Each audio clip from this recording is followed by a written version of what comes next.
오늘 함께 나눌 하나님의 말씀은 요한 1서 2장 9절에서 11절까지 말씀입니다. 요한 1서 2장 9절에서 11절까지 말씀입니다. 다 함께 합독하도록 하겠습니다. 빛 가운데 있다 하면서 그 형제를 미워하는 자는 지금까지 어둠에 있는 자요, 그의 형제를 사랑하는 자는 빛 가운데 거하여 자기 속에 거리낌이 없으나 그의 형제를 미워하는 자는 어둠에 있고 또 어둠에 행하며 갈 곳을 알지 못하나니 이는 그 어둠이 그의 눈을 멀게 하였음이라. 아멘.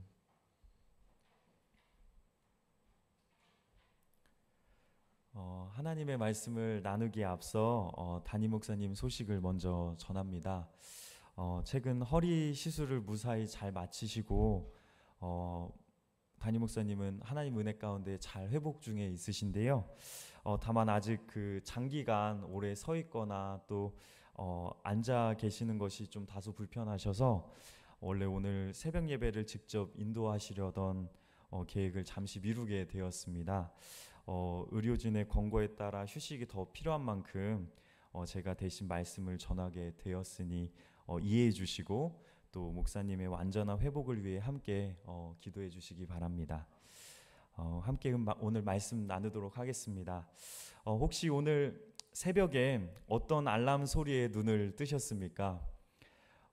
누구는 잔잔한 벨소리, 누구는 또 요란하고 날카로운 소리에 알람을 설정해 두셨을 것입니다. 어제 식당을 잠깐 갔었는데요. 어디서 알람이 울리더라고요. 근데 제가 새벽 예배에 나갈 때 맞춰놓은 알람 소리와 같은 소리여가지고 그 소리를 듣는데 제 몸이 그냥 무의식적으로 움찔하게 되더라고요. 우리가 새벽에 알람을 맞추는 이유는 정해진 시간에 일어나 새벽 예배를 가야 한다라는 이 사실을 잊지 않고 이를 준비하여 교회로 가기 위함입니다. 그렇죠? 사도 요한이 기록한 요한 1서에도 이런 영적 알람이 우리를 향해, 그리고 이 말씀을 읽는 하나님의 자녀들에게도 계속해서 울리고 있습니다. 이 영적 알람은 하나님을 빛으로 소개하고 그 빛이 예수 그리스도를 통해 세상에 나타났다고 거듭 메아리가 치듯이 우리에게 선언하고 있습니다. 그래서 사도 요한은 요한일서 이 편지 곳곳에서 빛과 어둠의 이미지를 반복해서 의도적으로 배치하고 있음을 우리가 이 말씀을 읽어보면 알게 됩니다. 이유는 분명합니다. 말씀과 삶이 어긋나는 순간을 경계하라는 것이죠. 요한은 우리 모두가 빛의 자녀로 부름받았다는 사실이 흐릿해지지 않도록 마치 알람 시계를 매일 같은 시간에 맞춰 놓는 것처럼 같은 주제를 끊임없이 우리에게 전해주고 또한 그 영적 알람을 우리에게 맞춰줍니다. 오늘 이 새벽에도 알람 덕분에 이 예배 자리에 우리가 함께 모였듯이 오늘 본문 말씀에서 울리는 이 영적 알람 소리에 함께 귀를 기울여 보기를 원합니다. 그래서 예수 그리스도가 비추신 그 빛을 기억하고 우리 삶 가운데 말씀과 삶이 어긋나지 않도록 오늘 말씀을 통해 다시 확인하고 우리의 삶에 적용하는 시간이 되기를 간절히 소망합니다. 요한일서를 차분히 읽어 내려가다 보면 이제 사도 요한이 끊임없이 빛 가운데 행하라 라는 이 알람을 계속해서 울리고 있음을 우리는 발견하게 됩니다. 그가 말하는 빛의 길은 단순히 종교적인 도덕성을 지향하라는 뜻이 아닙니다. 의무적으로 실천하라는 말이 아니고요. 빛 가운데 행하는 삶은 곧 예수 그리스도의 말씀에 순종하는 삶을 가리킵니다. 특히 하나님 사랑하고 이웃을 사랑하는 이 옛 계명을 그저 지식의 차원에 머무르지 않고 예수님이 우리에게 보여주신 그 새 계명의 방식대로 그 절절한 사랑에 반응하면서 살아내라는 그 삶을 뜻합니다. 이것은 의도적인 실천이 아니라 예수님의 사랑에 반응하여서 이루어지는 우리의 자발적인 행동을 가리킵니다. 이런 사랑의 동력은 어느 하루에 열심에서 나오지 않습니다. 날마다 예수님과 친밀히 교제하고 그분 안에 거하기를 힘쓰는 그 경건의 호흡 속에서만 이 사랑은 솟아납니다. 요한은 오늘 본문에서 이 진리를 한 가지 예로 우리에게 제시합니다. 먼저 9절입니다. 빛 가운데 있다 하면서 형제를 미워하는 자는 지금까지 어두움에 있는 자니라. 요한은 삶으로 하나님의 계명을 지켜내는 사람이야말로 참으로 빛 가운데 사는 자라고 선언합니다. 빛이신 하나님을 드러내기는커녕 이제 증오와 미움으로 가득 찬 삶은 애초에 빛과 함께할 수 없습니다. 사랑이 빠져나간 자리에 어둠이 스며들면 그 마음의 중심에는 자연스럽게 미움의 덫이 자리 잡게 됩니다. 어떤 한 신학자는 이렇게 얘기하더라고요. 영적 세계에는 중간 지대가 없다라고 이렇게 말합니다. 우리 마음의 중심에 사랑이 비어 있으면 반드시 그 자리에 부정적인 감정의 열매들이 그 자리를 차지하게 된다는 것입니다. 요한이 이렇게 단호한 이유는 분명합니다. 우리의 존재 자체가 산 위에 등대와 같기 때문입니다. 이 사도 요한의 메시지는 그저 이 요한의 메시지가 아니라요, 자신의 스승이었던 그 예수님의 산상수훈 설교의 핵심 메시지입니다. 제가 메시지 버전의 성경으로 예수님의 말씀을 읽어드리겠습니다. 마태복음 5장 14절에서 16절까지 말씀입니다. 이것은 예수님의 설교 메시지입니다. 너희는 빛이 되어 세상에 하나님의 빛깔을 드러내라고 이 세상 가운데 있는 것이다. 하나님은 감추어둘 비밀이 아니다. 우리는 이 비밀을 훤히 우리의 삶으로 드러낼 것이다. 산 위에 있는 도시만큼 우리의 삶을 훤히 드러낼 것이다. 내가 너희에게 등불을 들고 있게 한다면 설마 너희는 내가 너희를 통 속에 숨겨두리라고는 생각하지 않을 것이다. 나는 너희를 단 위에 둘 것이다. 내가 너희를 언덕 위에 등불 놓는 단 위에 두었으니 너의 삶 가운데 빛을 비추어라. 너희에게 오는 손님을 기쁘게 사랑 안에서 맞아들여라. 후하게 베풀며 살아라. 너희가 다른 사람들에게 마음을 열면 그들도 너희에게 자극을 받아 하나님께 그리고 하늘에 계신 자비로우신 아버지께 마음을 열게 될 것이다. 아멘. 사도 바울 역시 이렇게 얘기합니다. 너희가 전에는 어둠이더니 이제는 주 안에서 빛이라. 빛의 자녀들처럼 행하라 라고 당부했고요. 또 우리는 밤이나 어둠에 속한 자가 아니라 낮에 속한 빛의 자녀다 라고 사도 바울은 우리에게 말해주고 있습니다. 그러니 빛의 자녀로 부름받은 우리가 미움과 무관심 속에 머문다면 등대가 등불을 꺼버리는 것과 같은 그런 모순되는 일이 될 것입니다. 어제 함께 나누었던 말씀처럼 예수 그리스도께서 이미 이 땅에 오셔서 십자가와 부활로 사망의 권세를 이미 무너뜨리셨습니다. 무너뜨릴 것이다가 아니라요, 이미 무너뜨리셨습니다. 그래서 이 땅 가운데 참 빛이 비치기 시작했습니다. 그리고 주님은 다시 오실 재림을 약속하시면서 이미와 아직 사이에 서 있는 우리를 빛의 자녀로 부르셨습니다. 우리는 삶을 통해 그 빛을 비추어서 살아계신 하나님을 세상에 드러내야 하는 그 사명을 맡았습니다. 마치 등대가 등불을 끄고 암흑 속에 숨을 수 없듯이 빛의 자녀인 우리는 여전히 어둠 속에 머문다는 것은 있을 수 없는 모순입니다. 결국 요한이 전하는 메시지는 한 줄로 요약됩니다. 빛 가운데 산다고 말하려거든 서로 사랑하라. 사랑은 우리 그리스도인들에게, 하나님의 자녀들에게 우리의 정체성을 드러내는 하나의 표지입니다. 예수님의 사랑을 받아들이고 그대로 흘려보내는 순간 우리의 존재와 행위가 빛이 되어서 어둠에 잠긴 세상에 하나님을 밝히 드러내고 이제 비추게 될 것입니다. 이것이 요한이 마음을 다해 의도적으로 반복하고 또 반복하는 영적 알람의 메시지입니다.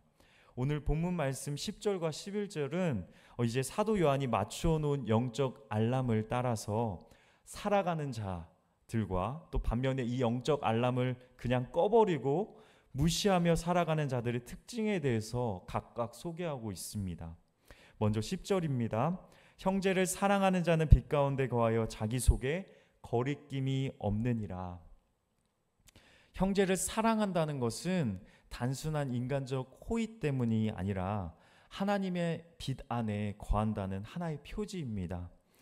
사랑은 예수 그리스도께서 이미 우리에게 비추신 그 빛을 받아들이고 그 빛 속에 머무르는 삶의 방식입니다. 우리가 하나님을 사랑하고 또 이웃을 사랑할 때 우리의 삶은 자연스럽게 빛의 영역으로 이제 옮겨져 갑니다. 마치 해가 떠오르면 그 그림자가 밀려나는 것처럼, 그 어둠이 사라지는 것처럼 사랑이 우리 마음속에 들어오고 그 안에, 우리 안에 거하면 마음속 어둠은 이제 설 자리를 잃어버리게 된다는 것입니다. 그러므로 10절에서 얘기하고 있는 것처럼 형제와 자매를 사랑하는 자들은 그 빛을 마음 깊숙한 곳에 품고 살아가는 자들입니다. 마치 우리의 내면은 깨끗한 유리병과 같아서 무엇을 담느냐에 따라 이제 밖으로 비춰지는 그 색이 달라집니다. 증오와 시기라는 이 부정적인 감정들은 마치 탁한 물이 이제 깨끗한 유리병에 들어가면 더러워지는 것처럼 삶을 흐릿하게 만들고 탁하게 만듭니다. 그러나 예수님의 사랑이라는 이 순전한 빛을 우리 마음 가운데 담으면 우리의 말과 표정 그리고 이제 삶이 그 밝음을 그대로 반사합니다. 이처럼 마음에 품은 것이 결국 우리의 모습과 삶을 결정한다는 사실을 우리는 기억해야 할 것입니다. 그러므로 우리가 더욱 날마다 이제 우리의 마음의 상태를 점검하고 말씀과 기도로 더욱 충만해져야 하는 그 이유가 바로 여기 있습니다. 만약 우리 마음이 그렇지 못하다면 이제 사도 요한의 경고처럼 이제 우리의 삶이 다른 사람들에게 그 빛을 막는 역할을 하게 되기 때문입니다. 이제 여기서 또 거리낌이라는 단어가 나오는데요. 이 원어의 본뜻은 본래 덫을 작동시키는 작은 막대를 가리키는 단어라고 합니다. 고대 사냥꾼들이 먹이를 그 막대 위에 올려놨다가 이제 짐승이 살짝 그 막대를 건드리면 넘어지면서 이 덫이 다치도록 만들었다고 합니다. 그래서 이 거리낌이라는 단어는 본래 올무 그리고 함정, 걸림돌이라는 뜻을 가지고 있습니다. 신약 성경에서는 이 이미지를 사용해서 사람을 죄에 빠뜨리거나 믿음에서 넘어지게 만드는 그런 장애물을 비유적으로 사용할 때 이 신약 성경에서는 그렇게 사용한다고 합니다. 사도 요한이 말하는 이 거리낌이 없다는 것은 곧 우리 안에 덫이 해체되었다는 뜻입니다. 형제를 사랑하지 않으면 미움 그리고 분열, 무관심이 그 막대처럼 자리 잡아 주변 사람은 물론이고 우리 자신까지 어둠 속에 가두어 버립니다.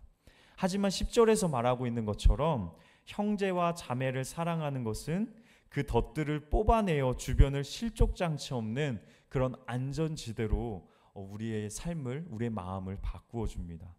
그러므로 사도 요한은 우리에게 경고합니다. 사랑이 비어있는 곳에 필연적으로 미움이 들어와 우리 마음 가운데, 우리의 삶 가운데 덫을 놓는다는 사실을 말입니다. 반대로 예수님의 사랑으로 충만한 마음은 그 어떤 걸림돌도 두지 않고 자신도 이제 이웃도 빛 가운데로 인도합니다.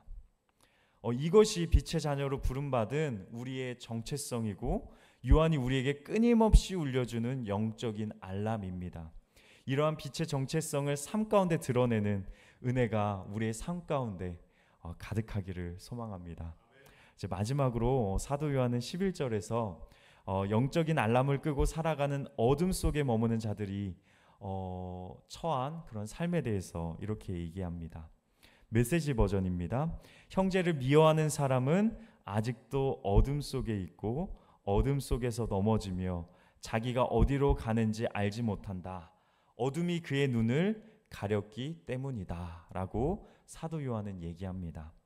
이 어둠 가운데 거한다는 상태는 단순히 감정이 상한 상태를 말하는 것이 아닙니다. 요한복음 3장에서 설명하듯이 빛이 세상에 왔으나 사람들이 어둠을 더 사랑하는 까닭은 자기 행위가 악하기 때문에 빛으로 나오기를 두려워했기 때문이다 라고 말합니다. 미움이 마음을 사로잡는 순간 사람은 영적인 동국이 수축되어서 하나님의 빛을 온전히 받아들이지 못합니다. 이것은 살아계신 하나님과의 참된 교제가 아닌 잘못된 세상의 어떤 대상과 거짓 교제를 한 결과입니다. 어둠 가운데 거하는 자들은 빛 대신 어둠 속을 더 편하게 여기는데요. 그 까닭은 바로 빛 앞에 서면 우리의 죄가 적나라하게 드러나기 때문입니다. 우리가 살아가고 있는 이 시대 속에서 우리가 맞닥뜨린 이 어둠은 더 교묘하고 정말 뱀같이 지혜로워 보입니다. 요즘 이 세상의 풍토가 이렇다고 합니다. 내 생각이 곧 진리다. 이 말이요. 이게 사회적 풍조가 바로 이런데요. 우리 사회 구석구석에 이 말이 스며들었다고 합니다. 그리고 이렇게 사는 것이 당연한 것처럼 이제 우리가 받아들이고 그렇게 살아간다고 합니다. 하지만 성경은 이미 사사기 시대를 통해 이 위험을 우리에게 경고하고 보여주고 있습니다. 그때의 왕이 없으므로 사람들이 각기 자기 소견대로 옳은 대로 행하였다라고 사사기는 말하고 있습니다. 하나님의 말씀인 절대 기준이 사라지면 남는 것은 자기 중심적인 판단뿐입니다. 그 순간 하나님이 차지해야 할 자리를 인간의 욕망이 차지하고 그 빈자리는 이제 탐욕과 이제 폭력으로 채워집니다. 오늘날도 이 상황은 크게 다르지 않습니다. 우리가 TV를 보거나 이제 여러 영상 매체에서 내가 느끼는 대로가 정의다, 내가 느끼는 대로 행하는 것이 진리다 라고 말하는 것을 우리가 심심치 않게 볼 수 있습니다. 그 결과가 어떻습니까? 우리가 믿고 있는 절대적인 진리인 하나님의 말씀은 그저 이제 취사 선택처럼 그 위치가 낮아졌습니다.